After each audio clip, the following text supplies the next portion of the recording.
Pangasinan Police nakahanda na sa pagsisimula ng Simbang Gabi. May ulat si Jasmine Gabriel Galban.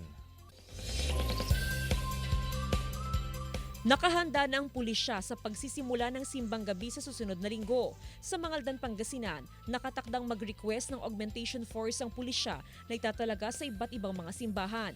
Kasabay ng activation ng Oplan Ligtas Paskuhan, mayat maya ang checkpoint na ipinapatupad sa bayan para matiyak ang ligtas at tahimik na selebrasyon ng Pasko. Minamaximize natin yung presence ng kapulisan sa mga places of convergence ng mga tao, especially simbahan.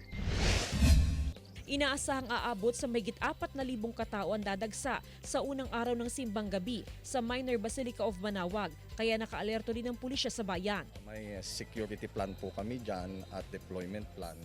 Mula sa probinsya ng La Union, nakaugalian na rin ng pamilya Makagba na dumalo sa Simbang Gabi sa Manaoag kasama ang buong pamilya.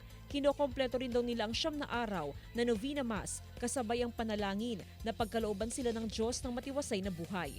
Parang gumagang din po ng